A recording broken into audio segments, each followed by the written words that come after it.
Well, I'm also of the school that like I'm not convinced that like we have a good explanation for it, or that like our observable or like reality that we experience is the reality that exists, right? Like I get really into all this stuff, right? Like and it even goes to like the inevitability of things, right? Like are we even do we even have free will, right? Like and like I think our understanding of like consciousness is limited by our own consciousness, I suppose, is the simplest way to put it.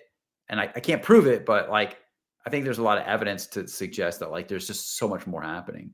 I was maybe like 6 years ago, my wife was invited to a neuroscience conference, neurologist conference in Aspen. And I was like, sign me up. Let's go to the St. Regis in Aspen. Yes, thank you. That was nice. So she had to go hang out with all these, doctors, and I was hiking around Aspen for a couple of days. But I did attend the last conference, which was the guy who was retiring as the head of neurology for this, the whole association. And he gave this talk where he said, I think consciousness is actually an endemic force in the universe, like gravity, right? It is something that is just endemic in the cosmic sphere. And I was like, what is this old dude doing right now? Why is he blowing my mind away? It was amazing. You like that, Paul? Paul likes it. Look at Paul. I love it. I love it. Yeah. No, but it was mind blowing because he was describing consciousness as a substrate of the universe, and it's something we tap into depending on who we are. So yeah, maybe a dog is conscious in a certain level. Maybe a leaf is. Maybe we are here. Maybe something. I mean, who knows what else? Something above, right? Yeah, absolutely. But that the whole idea of like, can you understand? But then the question is, how do you understand who you are and where you are and where you can go to? And that's sort of the philosophical substrate, right, of this whole thing. But that is, what I've dedicated my life to kind of deconstructing in stupid, dumb games that people play, which I I like to.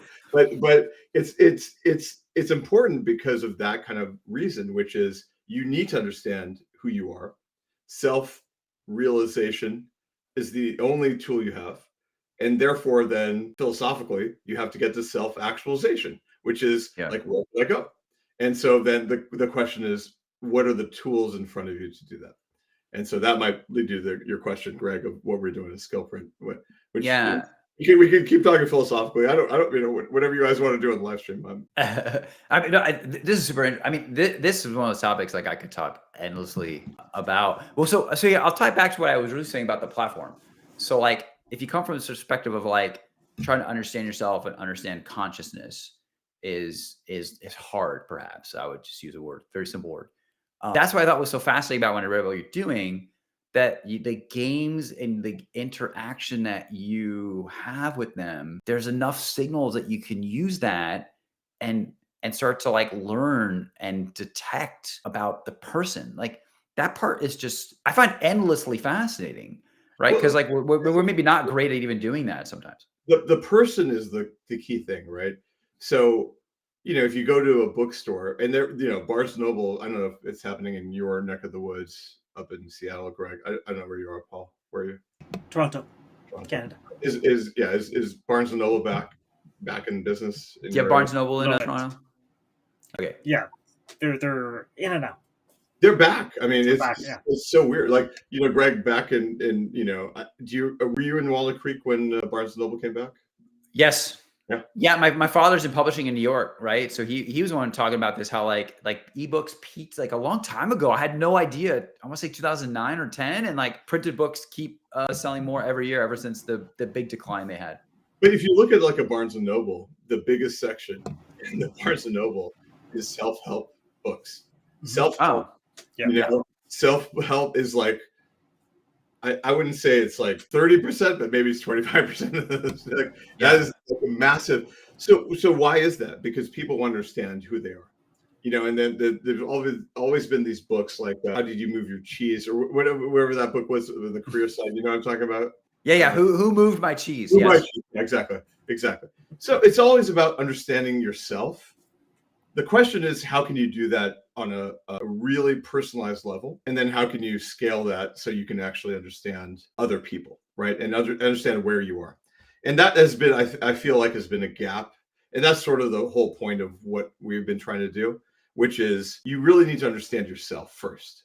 Mhm. To me, the games are a substrate to actually get there first. You get there by understanding yourself. Why would a game help you do that? It's because when you do something, the game does something. And games have certain mechanics in it that you can measure. And then you can look at those measures and you compare it to Greg does this, Paul does this. Maybe Paul is scared of a timer, or maybe Chethan's scared of a timer. Maybe Paul's actually good with a timer. Greg and Chethan are like, I don't like a timer, but that gives you a lot of fabric.